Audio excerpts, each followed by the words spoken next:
Bom dia, turminha do oitavo ano. A melhor maneira da gente aprender o conteúdo é fazendo as atividades, tá? Confirmar que aprendeu.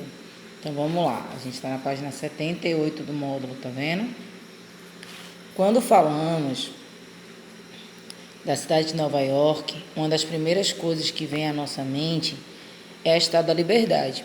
Você sabe o verdadeiro nome desse monumento? Na realidade, chama-se A Liberdade Iluminando o Mundo e foi em 1886 um presente dado pelo governo francês para os Estados Unidos, que comemoravam o centenário da sua independência. Considerando essas informações, é correto afirmar que esse monumento simboliza a relação histórica entre a independência dos Estados Unidos e os princípios da filosofia iluminista surgidos na França. Além disso, lembra que o apoio dado da França para os Estados Unidos ficar independentes da Inglaterra era uma resposta à Guerra dos 7 Anos, que a França perdeu, né? Então queriam uma vingança e tal, né? E esse presente é mais um símbolo que a Inglaterra perdeu sua grande colônia. A França queria ali ridicularizar a Inglaterra nesse sentido, tá? Mas claro que ela, com esse nome, A Liberdade Iluminando o Mundo, tá cheia de influência iluminista, tá? Lembrando que o iluminismo surgiu na França, sim. 2. A Guerra Civil entre o Norte e o Sul dos Estados Unidos, ocorrida em 1861 até 1865, teve por consequência profundas mudanças na economia e na sociedade do país. Assinale a alternativa que apresenta essas mudanças. A abolição da escravidão e a afirmação do modelo capitalista de inspiração nortista em todo o país.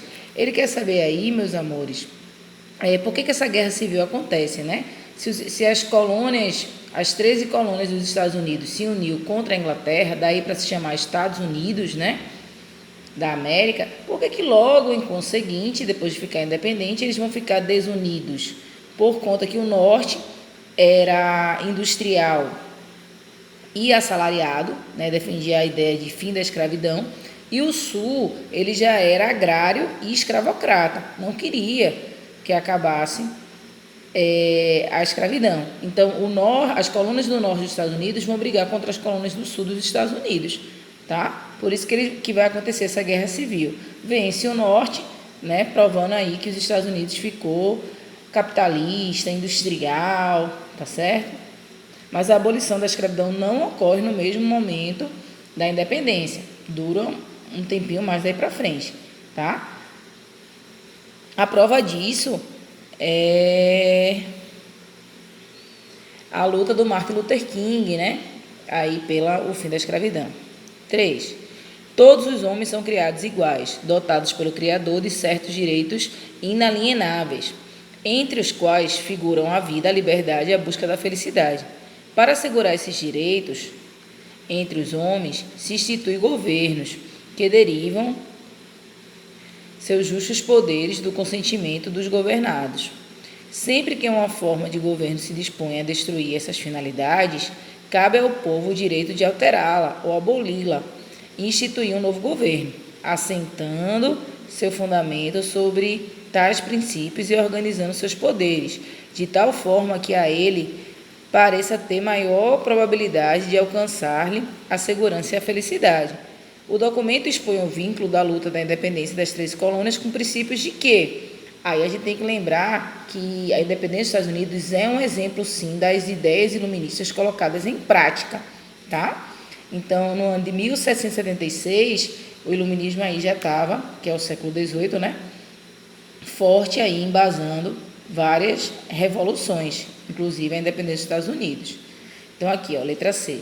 Então, as 13 colônias estavam embasadas nos princípios iluministas, que enfatizam os direitos da cidadania e de rebelião contra governos tiranos, né, cruéis, controladores. 4. Em 81, o general inglês Cornwallis rendeu-se aos revoltosos norte-americanos na Batalha de Yorktown, dando início às negociações que levaram a Inglaterra a reconhecer os Estados Unidos da América como uma nação livre. Na formação desse novo Estado, pode-se destacar a formação de um Estado com base em ideais oriundos do iluminismo. De novo, semelhante à questão 3, né? Eles vão querer aí a liberdade, a autonomia, tudo isso defendido pelo iluminismo. 5. Na Declaração de Independência dos Estados Unidos da América, que foi em 76, os colonos, na escrita de Thomas Jefferson, registraram: estas colônias unidas são e têm o direito a ser estados livres e independentes, e toda ligação política entre elas e Grã-Bretanha, que a gente traduz como Inglaterra, já está e deve estar totalmente dissolvida. É correto dizer que a afirmação de liberdade e independência presente no documento está relacionada à reação dos colonos norte-americanos, baseada nas ideias iluministas, contra a tentativa de reforçar as medidas de exploração colonial impostas pela Inglaterra. O que é que vai levar essa independência dos Estados Unidos? Não é aquela cobrança dos impostos abusivos, né? Lei do açúcar, lei do selo, lei do chá. Aí isso vai fazer com que os Estados Unidos queiram ficar independente da Inglaterra. 6. Entre 1861 e 1865, os Estados Unidos foram o palco da chamada Guerra de Secessão, que é essa guerra norte e sul, né? Se desentendendo. A esse respeito, é correto afirmar que as diferentes estruturas socioeconômicas do norte dos Estados Unidos e do sul dos Estados Unidos e sua divergência com relação às tarifas de produtos importados estiveram entre as causas do conflito. A principal divergência é que o norte ele era industrial e assalariado e o sul escravocrata e agrário. Tá? 7. Na metade do século XIX, os Estados Unidos enfrentaram a Guerra Civil, que é essa guerra de secessão que a gente acabou de comentar, tendo se tornado, no final do século XVIII, uma nação com um sistema democrático e federativo, baseado na separação dos poderes, executivo, legislativo, judiciário, e mesmo com o desenvolvimento econômico que experimentavam. Os Estados Unidos sucumbiram à Guerra de Secessão, que matou cerca de 700 mil norte-americanos. Assinale a única alternativa incorreta.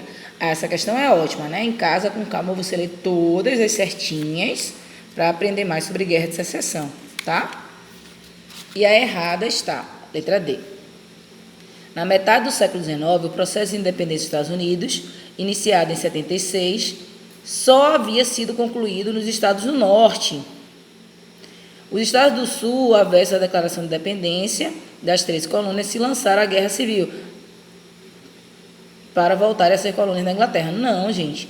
Os Estados Unidos da América se unem todos, né? As colônias do Norte, as colônias centrais, as colônias do Sul, todas vão se unir, todas ficam independentes no mesmo momento. Depois que Norte e Sul vai brigar entre si, numa guerra civil. Mas, inicialmente, contra a Inglaterra, todos estavam unidos, tá? 8ª e 9ª questão é a interpretação do texto aqui, ó. Tu vai buscar a tua resposta no texto, tá certo? Bons estudos, fiquem com Deus, até a próxima. Tchau!